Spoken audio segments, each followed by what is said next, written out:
Maintenant, Julien, l'avènement du nouvel âge d'or, comme on l'entendait au début de notre conversation, l'âge d'or pour les États-Unis, est-ce qu'il a les coups des franges pour ça? Alors, il y a quelques éléments qui permettent de penser qu'il a les coups des franges. Tout d'abord, il est populaire, Donald Trump. À l'heure actuelle, il a un taux d'opinion favorable d'à peu près 46,4% selon les agrégateurs de sondage. Ça, c'est son taux d'opinion favorable le plus élevé depuis février 2017. Donc, il a incontestablement réussi sa période de transition pour, à tout le moins, peut-être pas séduire une majorité d'Américains, mais du moins arriver en position de force à Washington. Par ailleurs, on l'a souvent répété, il dispose de l'ensemble des leviers du pouvoir, notamment avec des majorités à la Chambre des représentants et au Sénat. Mais en l'espèce, ce n'est pas nouveau. C'était déjà le cas en 2016 lorsqu'il est arrivé. C'était encore plus le cas pour Barack Obama en 2008, qui avait une majorité démocrate beaucoup plus forte à la Chambre des représentants. Et dans l'exercice de son pouvoir, il y a deux éléments qui sont assez fascinants. Vous évoquiez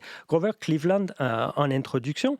Ben, ce qui est tout à fait intéressant à cet égard-là, c'est que, un peu comme Cleveland, le fait de ne pas avoir deux mandats consécutifs, ça peut permettre à Trump d'éviter la malédiction de la cinquième année à la Maison-Blanche, qui est en général la pire année pour un président. Barack Obama en 2013, il avait tergiversé sur la Syrie.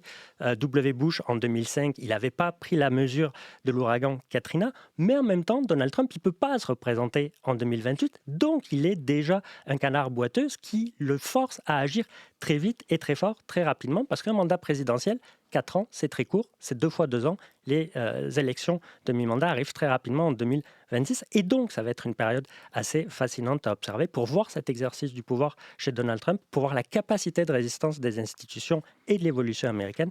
Bref, on ne va pas manquer de quoi observer au cours des prochains mois et des prochaines années. Ah non, bien sûr, et on aura la chance de le faire avec vous, Julien Toureille. Merci beaucoup.